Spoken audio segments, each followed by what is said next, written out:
Hello, very good morning दोस्तों। कैसे हैं आप सभी लोग? आशा करती हूँ कि आप सभी लोग अच्छे होंगे, स्वस्थ होंगे और मन लगाकर अपनी पढ़ाई कर रहे होंगे।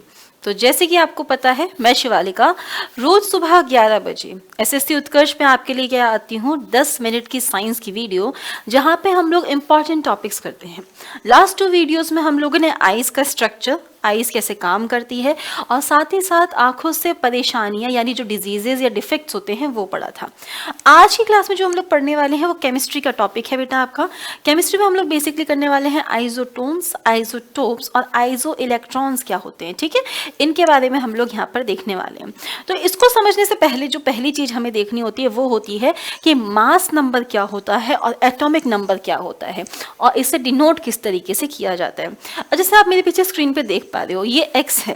एक्स का मतलब क्या है? एक्स का मतलब है कि ये आपका कोई एलिमेंट का सिंबल है, कुछ भी हो सकता है, हाइड्रोजन हो सकता है, कार्बन हो सकता है, कुछ भी हो सकता है, ठीक है बेटा। अब उसको जब हम लोग ऊपर की तरफ देखते हैं तो ऊपर की तरफ डिनोट किया जाता है मास नंबर। मास नंबर असल में क्या होता है? जो नंबर ऑफ न्यूट्रॉन्स और नंबर ऑफ प्रोटॉन्स का सम होता है, उन दोनों को मिला के हम लोग मास नंबर बोलते हैं। वहीं नीचे की तरफ जो Z से डिनोट किया जाता है वो होता है एटॉमिक नंबर। ये नंबर ऑफ प्रोटॉन्स यानी आपके जो भी एलिमेंट है उसके न्यूक्लियस के अंदर कितने प्रोटॉन हैं वो संख्या बताती है एटॉमिक नंबर को, और न्यूट्रॉन प्लस प्रोटॉन दोनों मिलकर बताते हैं मास नंबर को। फॉर एग्जांपल अगर इसको किसी एलिमेंट के ऊपर देखें तो जैसे आपके सामने है, यहाँ पे लिथियम है सॉरी। इसको अगर हम लोग देखते हैं तो कैसे दिख रहा है हमें? यहाँ पे 7 जो है वो क्या है? उसका आपका एटॉमिक मास है। और नीचे की तरफ देखें, आपके नंबर्स बता रखे हैं प्रोटॉन के 3, तो ये क्या है? एटॉमिक नंबर है, यानी कि ये नंबर ऑफ प्रोटॉन्स है। और 7 क्या है? 3 यहाँ पे प्रोटॉन्स थे, 4 यहाँ पे आपके न्यूट्रॉन्स थे, इसको मिला के बना 7। तो ये आपका क्या बना बच्चे? मास नंबर बना। ये चीज समझ आ गई। अब ये क्यों समझा है? क्योंकि जो आपके आइसोटोप्स और आइसोबार्स होते हैं वो इसी के ऊपर डिफाइंड होते हैं, ठीक है, वो इसी के ऊपर डिफाइंड होते हैं। तो आगे देखते हैं। सबसे पहला जो है वो है हमारा आइसोटोप्स यानी कि समस्थानिक। इनके बारे में जानते हैं कि ये असल में क्या होते हैं। आइसोटोप्स वो रासायनिक तत्व हैं जिनमें प्रोटॉन और इलेक्ट्रॉन की संख्या समान होती है, यानी नंबर ऑफ प्रोटॉन्स और नंबर ऑफ इलेक्ट्रॉन सेम है, बट क्या अलग होता है? न्यूट्रॉन की संख्या अलग अलग होती है। जैसे आप मेरे पीछे एक टेबल देख रहे हैं, यहाँ पे हमारे सामने आइसोटोप्स ऑफ हाइड्रोजन है। पहला प्रोटियम है, दूसरा ड्यूटेरियम है, तीसरा ट्राइटियम है। अब यहाँ पे आप देखें तो ऊपर जो इनका मास नंबर है वो चेंज हो रहा है, पर एटॉमिक नंबर बिल्कुल सेम है, बिल्कुल सेम है। इस हिसाब से अगर हम लोग इसे देखते हैं बेटा, तो देखो यहाँ पे अगर मैं नंबर ऑफ प्रोटॉन्स लिखती हूँ, यहाँ पे नंबर ऑफ इलेक्ट्रॉन्स लिखती हूँ और न्यूट्रॉन्स लिखती हूँ, ये पॉजिटिव, नेगेटिव और ये 0। तो नंबर ऑफ प्रोटॉन्स कितने हैं? 1 है। इलेक्ट्रॉन भी आपका एक ही होगा, प्रोटॉन इलेक्ट्रॉन सेम होते हैं। पर जब न्यूट्रॉन की बात करते हैं तो इसके पास 0 होता है। और ऐसा क्वेश्चन भी पूछा जाता है, ऐसा कौन सा एलिमेंट है जिसके पास आपके इलेक्ट्रॉन्स की न्यूट्रॉन नहीं पाया जाता है? तो वो आपका प्रोटियम होता है। ड्यूटेरियम में जाए यहाँ पर, तो यहाँ पे आपका नंबर ऑफ प्रोटॉन 1 है, इलेक्ट्रॉन भी 1 है और जो न्यूट्रॉन है वो भी 1 होगा। ट्राइटियम में जाए तो प्रोटॉन 1 है, इलेक्ट्रॉन 1 है, पर जो न्यूट्रॉन की संख्या है वो बढ़ के 2 हो गई है। तो इसे हम लोग बोलते हैं न्यूट्रॉन का अलग अलग होना, प्रोटॉन और इलेक्ट्रॉन की संख्या समान रहना। ये कैसे होते हैं बच्चे? ये आपके आइसोटोप्स होते हैं। कुछ और भी एग्जांपल्स देख लेते हैं इसके, और थोड़े से एग्जांपल, जैसे कि आपके सामने कार्बन है। कार्बन के भी अलग अलग आइसोटोप्स हैं, कार्बन 12, कार्बन 13 और कार्बन 14। यहाँ पे देखा जाए तो आपको बता रखा है इतने हैं। 13 में एक न्यूट्रॉन एक्स्ट्रा हो जाता है और जो 14 की बात करते हैं तो वहाँ पे 2 न्यूट्रॉन एक्स्ट्रा हो जाते हैं। तो ये क्या है? ये हमारे कार्बन के आइसोटोप्स हैं, ठीक है बच्चे। और एग्जाम्पल देखते हैं। अब एक बड़ा खास है, क्यों खास है? इसको मैं क्यों खास बोल रही हूँ?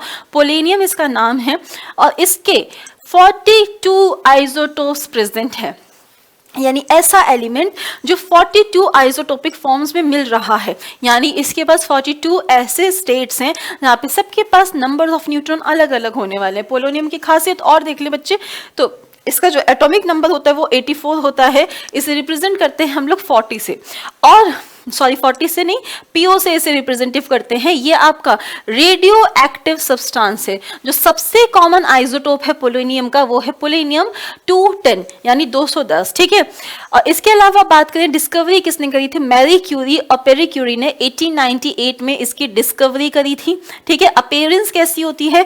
सिल्वरी ग्रे कलर का ये आपका होता है। इसके काफी सारे यूजेस हैं, जैसे कि आपका स्पेस क्राफ्ट्स वगैरह में इसका यूज किया जाता है, और ये बहुत रेयर अगर होता है तो इसे केमिकली हम लोग लैब्स में भी बना सकते हैं, ठीक है। पोलेनियम का ध्यान रखेंगे, इसके 42 आइसोटोप्स आपके पाए जाते हैं। चलो आगे चलते हैं, कुछ आइसोटोप के यूजेस, इन यूजेस पे बहुत सारे क्वेश्चन आते हैं, तो क्वेश्चंस हम लोग देख लेते हैं, यूजेस देख लेते हैं।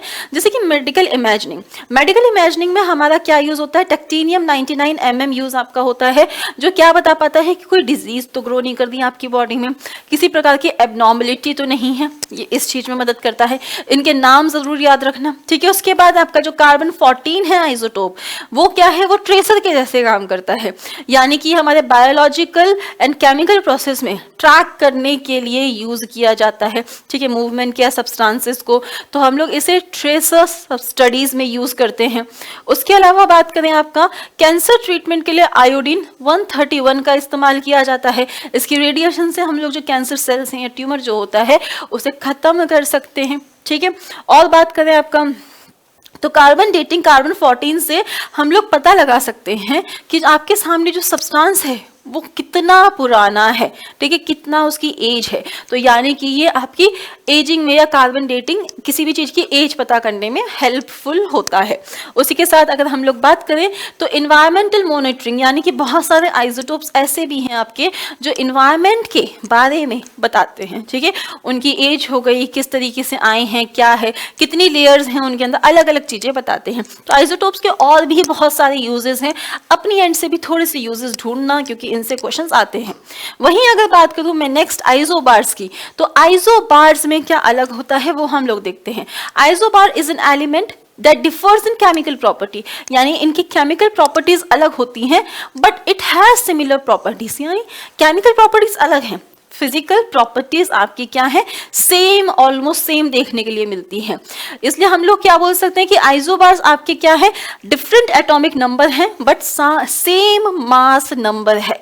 अब देखो इस थोड़ा सा रिलेट करो, एटॉमिक नंबर डिफरेंट है, एटॉमिक नंबर क्या था, प्रोटॉन्स, यानी कि नंबर ऑफ प्रोटॉन्स अलग अलग हमें यहाँ पे देखने के लिए मिलते हैं। कुछ एग्जांपल्स हैं आपके, जैसे आर्गन, क्रिप्टॉन और कैल्शियम, सॉरी पोटेशियम, ये आपके कुछ एग्जांपल्स हैं, इन्हें आपको ध्यान रखना है, ठीक है, इन कुछ एग्जांपल्स को हमें ध्यान रखना है। वहीं आगे चले आइसोबार्स के बाद आइसो इलेक्ट्रॉन्स होते हैं। आइसो इलेक्ट्रॉन्स क्या होते हैं, जिनमें नंबर ऑफ इलेक्ट्रॉन सेम पाए जाते हैं। अब तक हम लोगों ने न्यूट्रॉन देखा, आपका प्रोटॉन की संख्या अलग अलग देखी, अब एक ऐसी ही चीज है जहाँ पे इलेक्ट्रॉन्स की संख्या सेम पाई जाती है, जैसे ऑक्सीजन, फ्लोरीन, नियॉन और हमारा सोडियम। अब जब हम यहाँ पे देख रहे हैं प्रोटॉन्स की और इन सबकी संख्या, तो हमें क्या देखने के लिए मिल रहा है, सबके पास नंबर्स ऑफ इलेक्ट्रॉन सेम है और इलेक्ट्रॉनिक कॉन्फ़िगरेशन भी सबका सेम आता है। तो जिनके पास नंबर्स ऑफ इलेक्ट्रॉन सेम होते हैं उन्हें हम लोग बेटा बोलते हैं आइसो इलेक्ट्रॉनिक। आई होप ये आपको अच्छे से समझ आया होगा। इसी के साथ मैं आपको बताना चाहूंगी कुछ कोर्सेज के बारे में। Gaurav batch 2.0 SSC CGL foundation tier 1 and tier 2 आपका लाइव है, ठीक है, 15 जनवरी से हमारा लाइव होने वाला है 2025, जहां पे आपको मिलने वाले हैं कुछ फीचर्स। स्टैंडर्ड और प्राइम दो अलग अलग कोर्सेज हैं। स्टैंडर्ड की फीस 4800 से घटा के 1200 कर दी गई है, प्राइम की आपकी 10,000 से घटाकर 2500 कर दी गई है, ठीक है। अब अगर बात करें इनमें कौन कौन से फीचर्स अवेलेबल हैं, तो 550 प्लस आवर्स की क्लासेस दोनों में अवेलेबल है, टेस्ट सीरीज जो है वो दोनों में अवेलेबल है, क्लास पीडीएफ और डीपीपी डेली प्रैक्टिस आपके पेपर्स जो हैं दोनों में अवेलेबल हैं। पर प्रीवियस बैच यानी कोई पुराना बैच है वो सिर्फ आपको स्टैंडर्ड प्राइम में देखने के लिए मिलेगा, वहीं आपको बुक्स सेट ऑफ 14 बुक्स जो हैं वो केवल आपको प्राइम में देखने के लिए मिलेंगी। चलो आगे चलते हैं अगले पे।